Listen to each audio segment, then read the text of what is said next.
First and foremost, I want to acknowledge the traditional custodians of this land in which we are gathering here today and for this event to be made possible.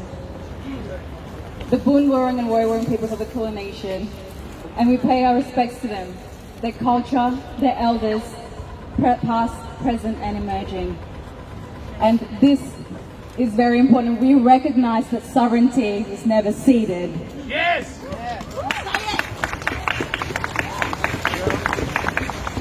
My name is Cindy Makabori, and I'm a proud Indigenous Black West Papuan Melanesian student.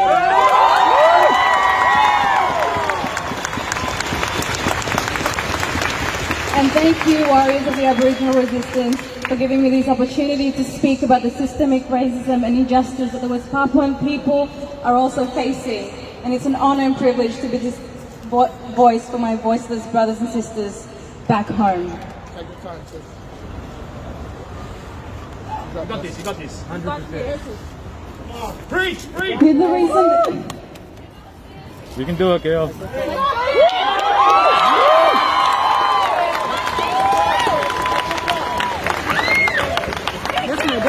Yeah. with what happened recently in America and here in Australia, it just reminds me deeply of what's happening to my people back home. You may not ever heard of West Papua, and today might be your first time, but I encourage you to really research into West Papua. We are your closest neighbour.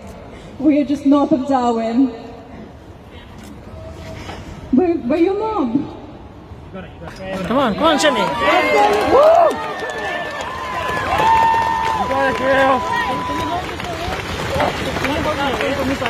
And what has happened in the States, the murder of George Floyd, Breonna Taylor, Alvin Arbery, and here in so-called Australia, Titania Day, David Dunkley, and the horrible killing of a young Kumanjari Walker, and others more that are documented and undocumented. In West Papua, their names will be Eden Babari and Ronnie Wandi. These two young university students were shot dead recently this year by the Indonesian security forces whilst they were out fishing to provide for their families during this pandemic.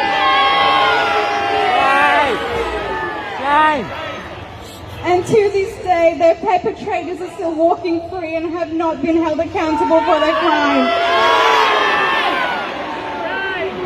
The inhuman way in which George Floyd's life was taken reminded me of an incident in July 2016 in West Papua, where a young black Indigenous West Papuan man named Obi Kogoya, whose head was stepped on, knee to the head by the police before he was arrested during a siege of a Papuan student dormitory in Yogyakarta, Indonesia. So West Papua resonates with the black communities in the States and here and with our Indigenous communities and everywhere else in the world, because we feel your pain, we feel your anger, we feel your loss, because those are our brothers and sisters too, those are our mothers, those are our uncles, those are our aunties that have been brutalized. These inexcusable cases of inhuman treatment of police brutality and black deaths in custody are nothing new to West Papuans. The fact that there are more than 400 Aboriginal and Torres Strait Islander people that have died in custody is heartbreaking, because none of these lives should have been lost in the first place.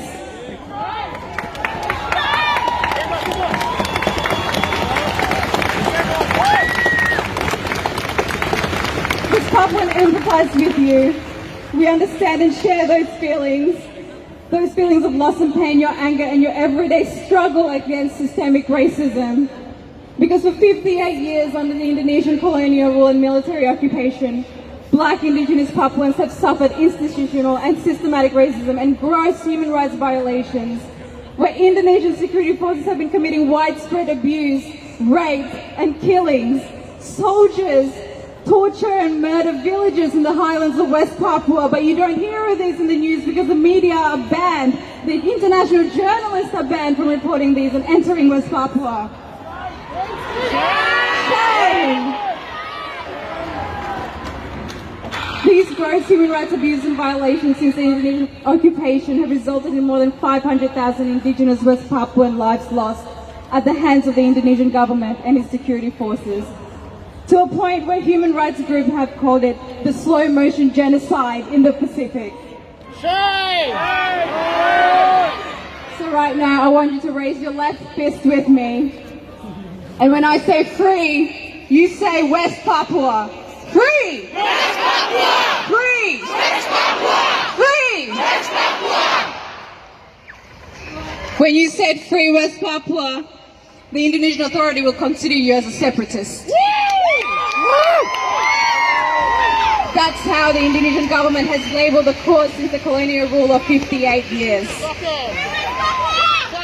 What you just chanted was exactly what thousands of West Papuans did last year in August at the uprising.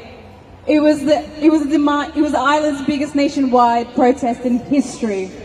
The scenes of protest in America right now. The scenes of protest in America right now to demand justice for George Floyd's death was similar to the uprising in West Papua. The uprising protest was in response to a racist harassment of West Papuan students in Surabaya, Indonesia, where the indigenous security forces and mobs taunted the students with racial slurs such as monkeys outside of the students' dormitory. And yesterday, 7 political West Papuan prisoners were sentenced to 5, 10, 15 and 17 years of jail time. And their crime were protesting against racism and demanding self-determination for West Papua in last year's uprising. Shame!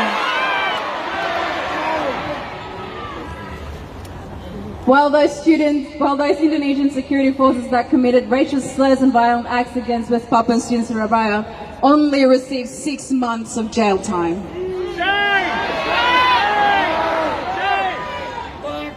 This clearly showed the Indonesian judiciary system are biased and institutionally racist against black indigenous West Papuans.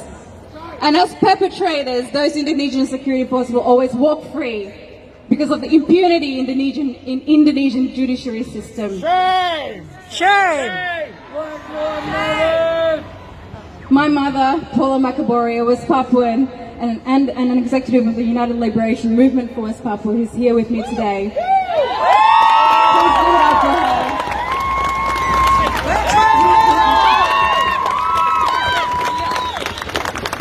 She has said that racism, torture, and other human rights abuses are daily bread in West Papua. And that you can name every single type and form of racial discriminations and crimes for every corner of the world. Indigenous West Papuans have experienced them all under Indonesia's colonial rule and military occupation in West Papua. With the Morning Star flag, you might have seen it, you will receive 15 years in jail just for raising it.